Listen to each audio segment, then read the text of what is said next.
Sejak perpindahan Kak Long dari Malaka,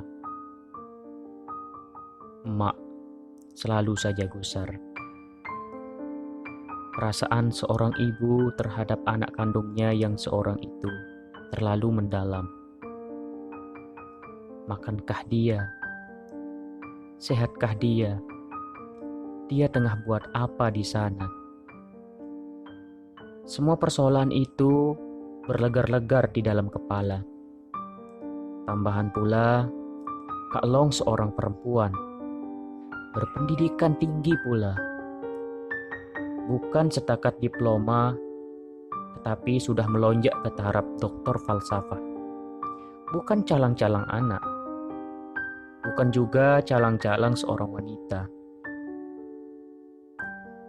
Di rumah, Kak Long seorang anak yang terpelajar. Tidakkah susah emak untuk mencurahkan ilmu kewanitaan kepadanya?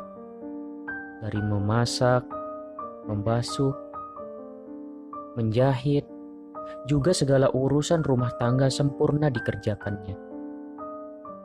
Bukan untuk memuji anaknya yang seorang itu, tetapi itulah hakikatnya. Tiada pula cacat celanya. Sedap juga mata memandang. Sebagai seorang wanita yang sudah meningkat umur ke tangga 30-an itu, Kak Long masih lagi belum disunting oleh mana-mana jejaka. Entah di mana silapnya. Emak dan dia pun tidak tahu. Ada juga yang bertanya dengan Abah. Sima bila nak kawin. Abah hanya tersenyum dan berlalu. Abah tahu, anaknya yang seorang itu belum puas mengejar ilmu. Bila ditanyakan perihan berkawin, senyap saja jawabnya.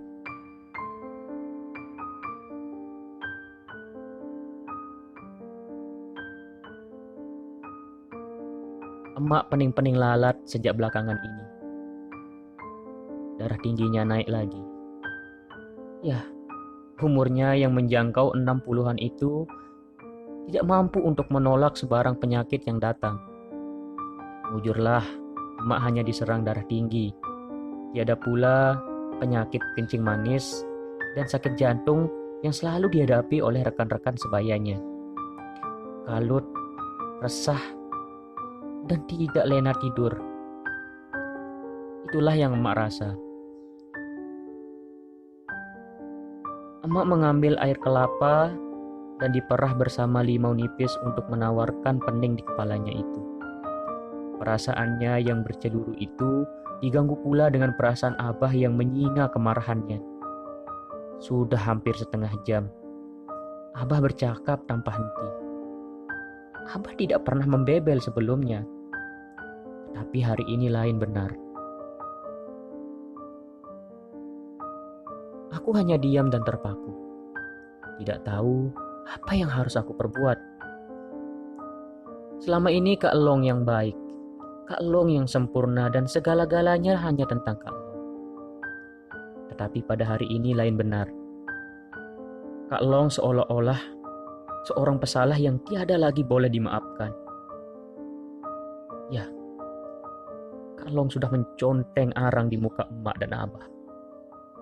Itulah yang aku tahu sejak dari butir-butir bebelan ayah kepada emak. Dan aku mula terbayangkan muka Kak Long yang lembut, senyumannya yang manis, ditambah pula dengan sepasang lesung pipi di kedua-dua belah pipinya yang tembem itu. Kak Long yang selalu memberikan aku coklat sewaktu aku menjadi pelajar terbaik di sekolah. Dan hadiah terakhirnya adalah semasa aku menerima anugerah pelajar sijil terbaik peperiksaan Malaysia di sekolahku. Ya, Kak Long bukan saja anak yang baik, tetapi seorang kakak yang baik juga.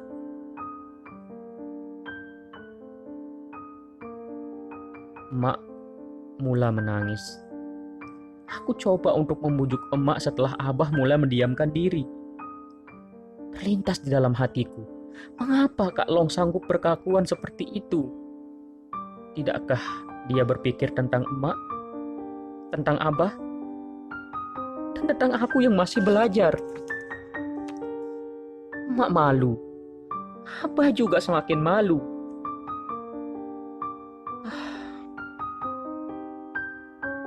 Sewaktu Abah menerima panggilan telepon pada pukul 12 malam tadi, segalanya mula berubah. Aku lihat air mata emak tiada kering-kering. Perasaan emak yang cemas di muka emak itu mengundang darah tingginya itu menyerang lagi, sampai termuntah-muntah. Emak kulihat hampir tidak berdaya. Kebisingan di ruang tamu menyebabkan lenaku terganggu dan aku lihat emak dan Abah berteleku. Ya, di situ. Sampai hati Kak Long. Berita Kak Long yang ditangkap halawat begitu memeranjakkan. Panggilan telepon yang diterima oleh Abah meminta supaya Abah turun ke Kuala Lumpur untuk menjamin Kak Long di balai polis. Sejak hari itu, semuanya telah berubah. Hal Kak Long yang sudah berada di ujung jari Abah. Suatu hari, Kak Long yang membuat pengakuan. Kak Long sudah terlanjur. Abah menggigil kemarahan. Namun ditahan perasaan marahnya itu. Patutlah selama ini bila Abah meminta Kak Long berkawin, Kak Long hanya mendiamkan diri saja. Rupa-rupanya dia sudah mempunyai kekasih dan terlanjur pula itu. Abah dan emak langsung tidak menyangka Kak Long menolak ke tepi ajaran mereka. Didikan Abah dan emak kepada Kak Long seperti sampah yang tiada berguna. Makanan yang emak beri, Kak Long balas dengan najis. Busuk betul perangai Kak Long. Ya, itulah bisikku dalam hati. Hal yang terjadi membuat aku hilang rasa hormat kepada Kak Long. Aku juga hilang semangat untuk menyambung pengajianku ke peringkat yang lebih tinggi. Apa guna? Apa guna untuk aku menjadi seperti Kak Long yang dulunya adalah idolaku, tetapi kini semuanya telah aku tolak ke tepi. Berpendidikan tinggi seperti Kak Long umpama meletakkan akal di kepala lutut. Tidak berkatkah ilmu yang dipelajarinya itu? Persoalan itu bermain di kepalaku. Tetapi kenapa dia senantiasa berjaya di dalam hidupnya? Ya, Abah memutuskan supaya Kak Long segera menikah dengan lelaki itu. Teman lelaki Kak Long yang hanya ku kenali dengan panggilan Abang Man. Iya, Abang Man. Abang Man berjumpa dengan Abah dan emak, mengakui kesalahannya. Tetapi apa yang memeningkan kepala emak dan Abah lagi ialah, ya, Abang Man adalah tunangan orang. Tinggal 4 bulan saja lagi, Abang Man akan melangsungkan perkawinan. Abang Man membawa kedua orang tuanya ke rumah kami. Segalanya coba diputuskan dengan cara yang baik. Bakal istri Abang Man tidak perlu tahu kisah Abang Man dan Kak Long. Tapi malangnya, aku tidak sanggup untuk menatap kesedihan wajah emak dan Abah. 2 minggu lepas, Abang Man memutuskan pertunangannya dan melangsungkan pertunangan dengan Kak Long. Perkara baru pula muncul. Benarlah, Kak Long sudah mempermainkan. Cintanya kepada Abang Man hanya indah di mata saja. Untuk menutup kes khalawat, Abang Man sanggup berkawin dengan Kak Long. Kak Long tahu Abang Man milik orang. Tapi Kak Long tidak tahu mengapa dia sudah jatuh cinta kepada lelaki itu.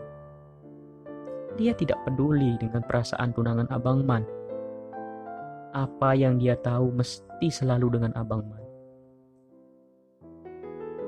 Itulah yang dikatakan oleh Kak Long kepada Abah, sehingga Abah mengucap panjang. Sudahlah, Kak Long berkhalawat, berzina pula itu. Langsung tiada perasaan bersalah dan kesal di muka karena mengambil tunangan orang. Bagi Kak Long, janji Abang Man untuk bertanggung jawab sudah memadai dan Abang Man memang menunggu masa untuk memutuskan pertunangannya.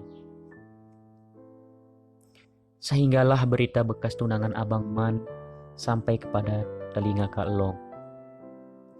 Bertesing juga telinganya. Merah padam jugalah pipinya. Dia sudah tertipu.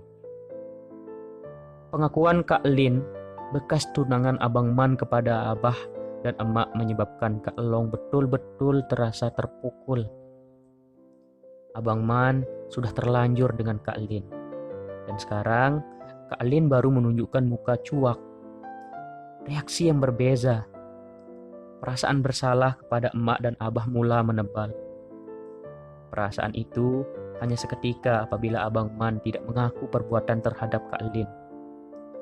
Dikatakannya Kak Lin sengaja mengada-adakan cerita karena Abang Man coba memutuskan pertunangan mereka. Dan tiba-tiba saja bertunang pula dengan Kak Long. Perasaan Kak Long reda seketika. Kak lagi berpijak di bumi yang nyata. Kesalahan yang dilakukannya dianggap kecil dan tiada apa-apa. Emak dan Abah mencoba untuk mencari jalan keluar. Kes khalwat Kak Long masih lagi disimpan dalam hati. Tiada sesiapa yang tahu. Orang kampung tiada perlu tahu. Saudara mara apalah lagi. Perbuatan Kak Long sudah menconteng arang di muka Emak dan Abah. Emak tiada kuasa untuk menurut karena Kak Long lagi. Benda sudah jadi. Begitu selamba Kak Long menjawab apabila Emak dan Abah memarahinya. Sampai hati Kak Long. Mengapa Kak Long memperlakukan begitu pada Emak dan Abah? Apa kesalahan Emak dan Abah kepada Kak Long? Tidak mengenang jasakah Kak Long? Tiap-tiap bulan pasti Kak Long mengirim uang kepada Emak dan Abah. Tanggung jawabnya sebagai anak tiada pernah dilupakan. Kak Long tiada pernah meninggalkan sholat. Sekiranya Kak Long pulang ke kampung, pasti kami berjemaah bersama. Akhlak Kak Long baik. Itulah yang selalu disebut oleh Emak kepada aku. Abah juga selalu berpesan, bila besar nanti, jadilah seperti Kak Long. Peristiwa yang melanda diri Kak Long seperti bom yang meletupkan hidup kami sekeluarga. Hancur jasad Emak dan Abah karena anak kesayangannya itu hanya baik di pandangan mata kasar. Emak tidak pernah menyalahkan Kak Long. Kata Emak, Kak Long telah dibuat guna-guna oleh Abang Man. Kak Long juga tidak bersalah di mata Abah. Kata Abah, Abang Man sengaja coba untuk merangkap Kak Long dengan kes khalwat supaya dia dapat berkawin dengan Kak Long karena Kak Long lebih bergaji dan berpangkat besar. Bekas tunangan Abang Man hanyalah bekerja kilang dan Abang Man sendiri hanyalah juru teknik komputer di tempat Kak Long bekerja. Bagi aku, Kak Long tetaplah bersalah. Tetapi aku tahu masih ada pintu taubat untuk Kak Long dan Abang Man kembali ke jalan yang benar. Seperti kata ustazku, Allah Subhanahu wa Ta'ala berfirman, demi kemuliaanku dan kebesaranku, aku tidak akan menutup pintu taubat daripada hambaku sehingga rohnya berada di dengkorok. Kak Long hanya tersenyum apabila aku menunjukkan cebisan nota kecil firman itu kepadanya.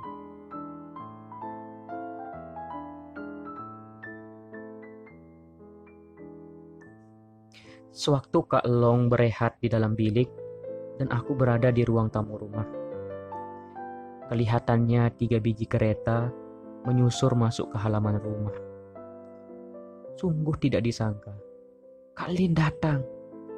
Iya, Kak Lin datang ke rumah untuk bertemu Abah dan Emak. Tetapi kali ini, Kak Lin tidak sendirian.